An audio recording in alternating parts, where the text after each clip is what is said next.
you need to get that guy's information. I think he just shot somebody. I mean, she had pretty much just said that if he wants to kill her, it doesn't matter where she is, he'll do it. I mean, I lost my breath where I'm going. Lost my breath. Just the force. Yeah. But other than that, no, I'm not injured.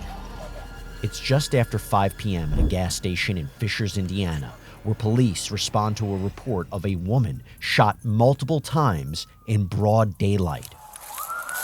Where's she at?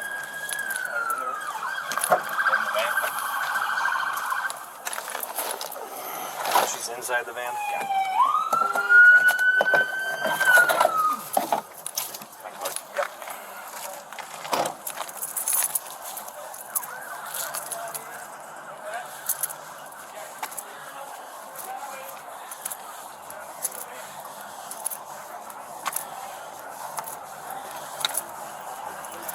You want me to do it wider than that? I want you to do it around the entire perimeter of the gas station here. Okay. Okay.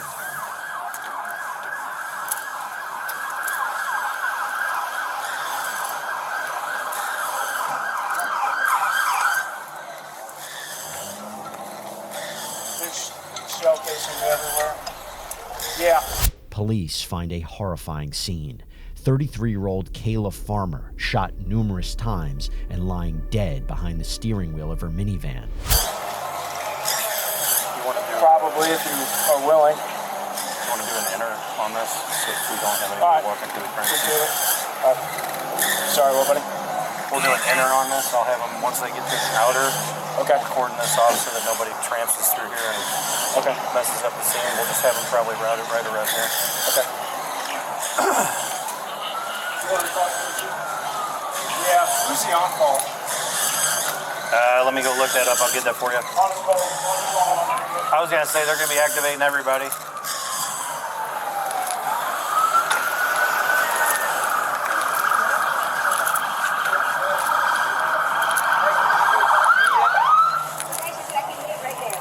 Huh? The man that has that thing said I can live right now. Has anybody talked to you yet? She's not allowed to leave if she witnessed anything. Officers secure the scene that prosecutors would later allege was caused by Kaylah's ex-husband, 34-year-old Joshua Farmer, who they say was attempting to keep his wife from testifying in a domestic violence case. Next, one officer checks in with a witness. I got a guy, witness, video, and picture information of vehicle, at least this. I know we have a plate, but I have a picture of it and a timestamp. Okay. Where's he at? He's right over here. He's right over here. 5:30. You already got one going? 5:32. They're going this way, pulling into Noble Romans. Okay. And unknown third party in a black SUV basically said, "Hey, you need to get this plate of that orange Kia." I got his information, social security number, address, where he works, everything. And Like, he said, when you say Noble Romans, like they're there now? No. They were going to Noble Romans. When I pulled okay. up, they came out right here. Let's go.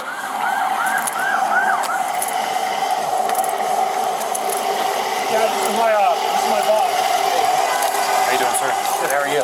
So, what sort of So, information did you have? this is what we had. So, my daughter and I were going to meet my wife after she got off work at Noble Romans over here off 116 in Allisonville.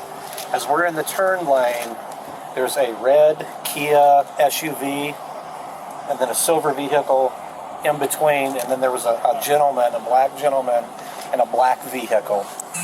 And he's like, you need to get that guy's information. I think he just shot somebody. And so he basically was, relaying to us. So then Hang on for 1 second. Yep. Sorry. That's okay. Investigators gather information from multiple witnesses and identify the vehicle Joshua was allegedly driving as an orange Kia Soul, reportedly belonging to a woman the suspect met on a dating site.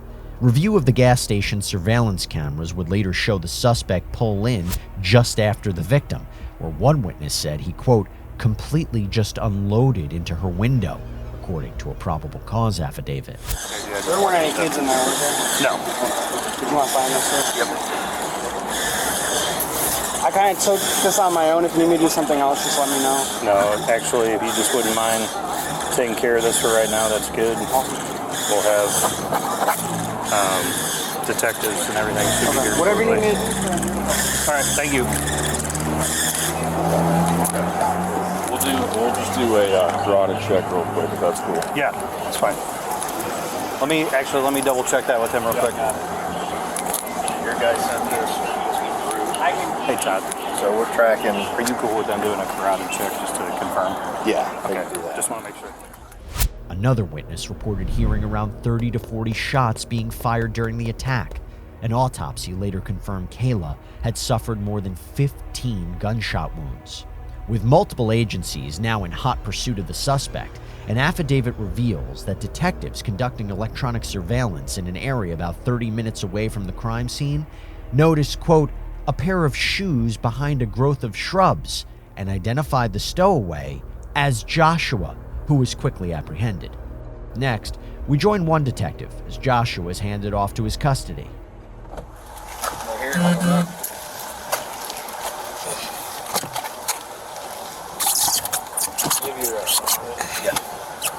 Here. Face that way. Slide this way a little bit. Just yep. Cigarettes, a little bit.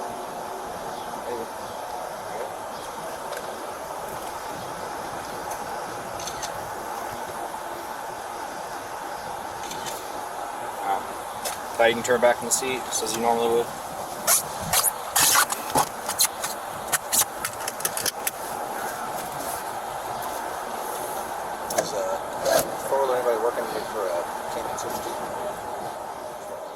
Investigators said they believe the suspect had spent the hours before the attack following his ex-wife, before eventually deciding to carry out his plan when she stopped for gas on her way home from work.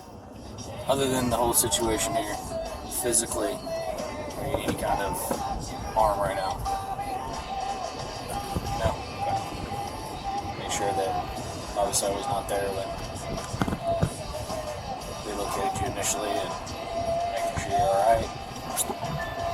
We are, I mean, I lost my breath for a minute. You lost your breath? Just the force. Yeah. But other than that, no. I'm not injured. Okay. Well, I'm Detective Arndt. Alright. I am the Fishers Police Department. And I am taking you back to the Fishers Police Department.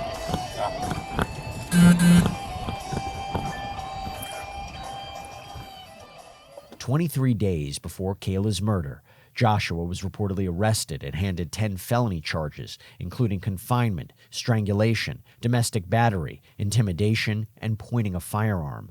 Police said Joshua had been, quote, actively evading officers since a warrant was issued for his arrest in that case. You need anything? No. Hungry?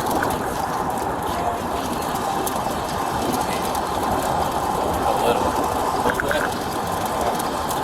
See what I can find.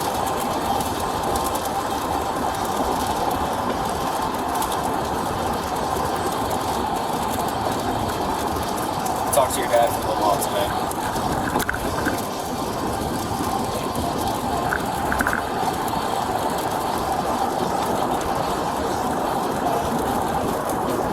He's worried for you. Dad loves you.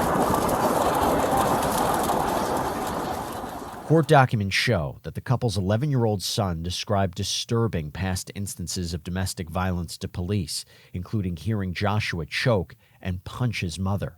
Even more alarming, the child described one instance where he said Joshua had sat him and Kaylah in chairs facing each other, pointed a firearm at Kaylah's head, and asked her to choose between herself or her son. What did you go to school for? I know you didn't graduate. What did you go to school for initially?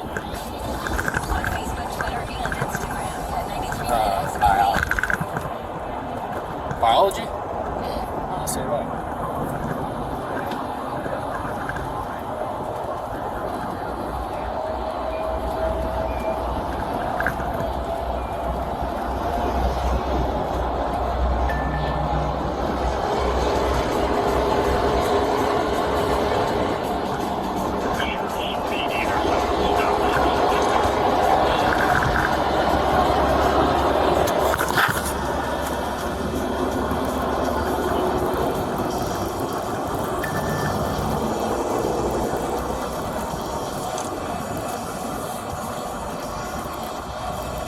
How long did you go for? To college? Yeah.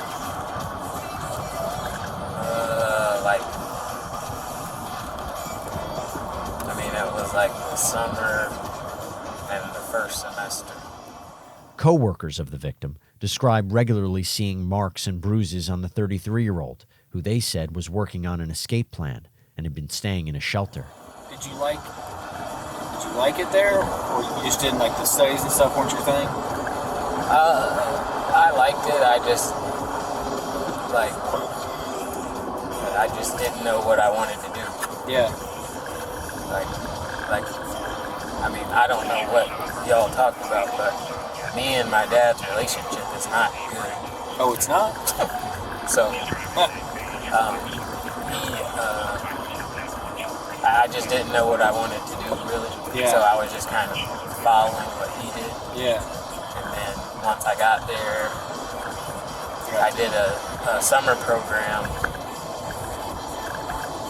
Because Xavier, that school is basically if you want to be in health. Like, if you want to be, it's number one in the nation for putting African Americans into medical school. Oh, okay. They also have a pharmacy school, so it's like everybody there is pretty much there to be a doctor or a pharmacist. Okay. So I went the summer right after high school to the summer program called the Howard Hughes biomedical summer program or something. So basically you took chemistry, and you took, they call it chemistry lab. You took two chemistry 1, chemistry. Is that what did it? Was chemistry? No. Oh, okay. I hated chemistry. No.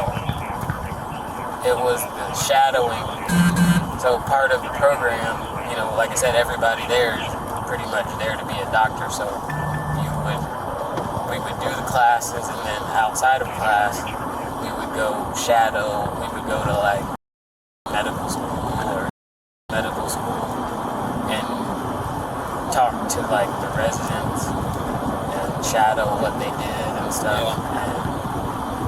And that was when I was like, nah, I'm not doing this. I get it. Because they had no life. They were all stressed out.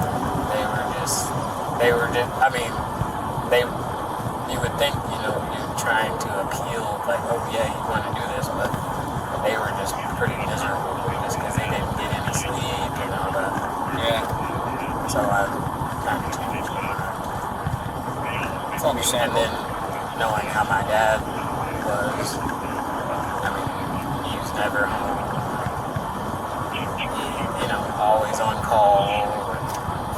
I'm like, nah, why would I want to do that? Yeah. I didn't want that life. Yeah. So it just kind of changed my mind. It's understandable. You joined the Army. I was in the Army. Joshua casually chats about his college career before delving into his military aspirations. So I asked your dad what your MOS was, and he wasn't sure what it was. He kind of could explain what it was, what you did, but he wasn't sure the title. What was it? 68 Alpha. 68 Alpha. 68's like medical, right? Yeah, 68 Alpha. Okay. And what's the title? Biomedical Equipment Technician. BMET. I've never heard of that. What does that look like? So it's like your... How long were you in? Like 3 years. 3 years? Not 2.5, 3 years. But our AIT is like a year long, so that takes up half the time. Okay. It's just, I suppose if, like, in the real world, it's fixing medical equipment. But, the Army, I didn't really do my job too much. Yeah. They have, like, all these jobs. Just parade detail, grass cutters, all that. So, wasted time. Where were you stationed at? Fort Bragg. Okay.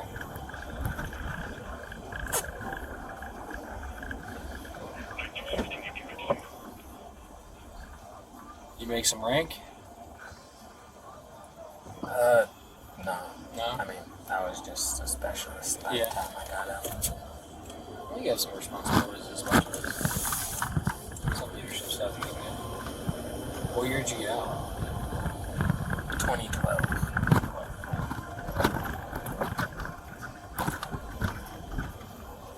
So what are you supposed to do with that job? Fix medical equipment. Did you ever fix any medical equipment? Real hospital equipment, I was in a field unit, so all of our equipment was like deployed stuff. It's like in, those Pelican boxes. Yeah. Infusion pumps and all that. So we really weren't allowed to actually fix anything. We were mostly just PM, and anything that needed to be fixed got sent out. Now when we did like certain rotations at the hospital, then you got to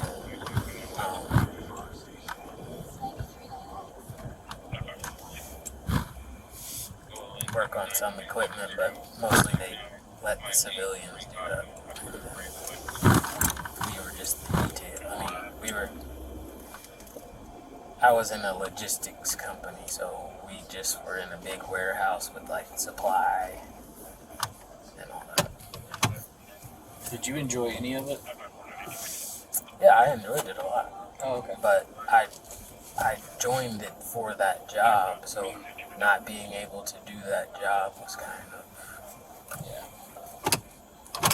not what I joined it for. Moments later, Joshua arrives at the police station. Might have you step out with him.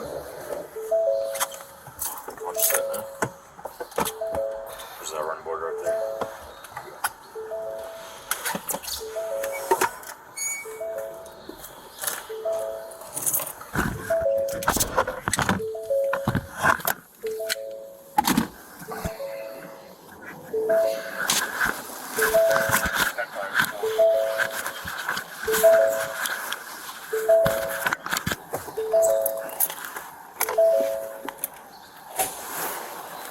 Hold on just a sec.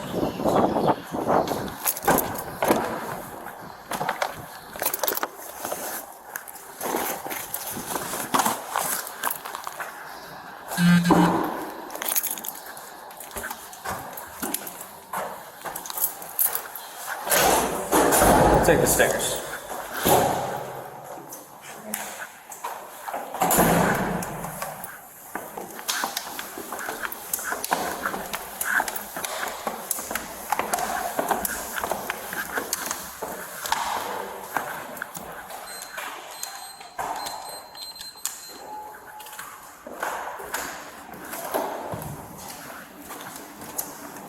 You wanna get this one? Alright. Let me grab this one.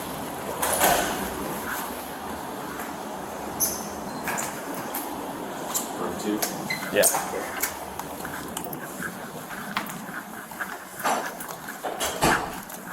I'll have you step into this room right here, okay, man? And that chair right there. So, like I said, I'm gonna come back in here in a little bit. For right now, I got a couple things I gotta do, so you're just gonna have to hang out here for a little bit, okay? Alright. I know you haven't eaten or you're hungry or whatever. I'll try to get you something to drink for right now, so you can have something on you, and then I'll be back here in a little bit, okay? Alright, we good? Alright, man. Next, we hear from one of Kaylah's former co-workers at a medical facility who shares even more chilling details. I think she was so burnt out from it that she wasn't really showing us any fear. I think she had pretty much just said that if he wants to kill her, it doesn't matter where she is, he'll do it. Did she say that to you? Yeah, she said it for several of us to hear. That's okay. I just want to know if she elaborated more on what was going on. She said that police were looking for him, and that pretty much that he was on the run, but she didn't get too far into it, at least with me, about it. But she actually told you that it doesn't matter what I do. Yeah, because one of us asked her, and we were sitting up there talking to her, and I wrote it down in here because I wrote stuff down after Wednesday had happened. Kaylah said verbatim, "It doesn't matter where I am. If he wants to, he'll find me anywhere and kill me." He said that to several of us that were up at the front desk that were just sitting there talking. It was pretty slow that day, so she was kind of telling us what was up. And one of my coworkers had asked, "Do you really feel safe being here? We're not really sure if you should be back here." Yeah. And kind of being like, "I don't think you should have come back at all. I think you should have just ran." And that is verbatim what she said. You heard that right. The woman says that Kaylah told her coworkers that Joshua would stop at nothing to kill her if he, quote, wanted to. I think this is like one of the only places where she felt comfortable and somewhat safe. Because no matter what, like being here, a patient yells at you, okay, we can deal with that. But he yells at her at home, it escalates, it can get worse. So that was just, it was pretty rough. Yeah. Pretty much any time she talked about him, I was like, bro, I hate him. I was like, if I ever see him in the street, it's on site. I was like, he is, a full piece of shit. Yeah. You're fine. You're okay. After waiting in an interrogation room, Joshua is transported to jail, where we catch back up with him. Mr. Farmer, have you ever been incarcerated here? You can speak to a chance for life.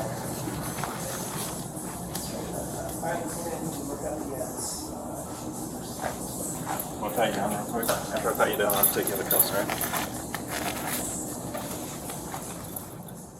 Joshua was charged with murder, stalking, criminal recklessness with a deadly weapon, and unlawful carrying of a handgun.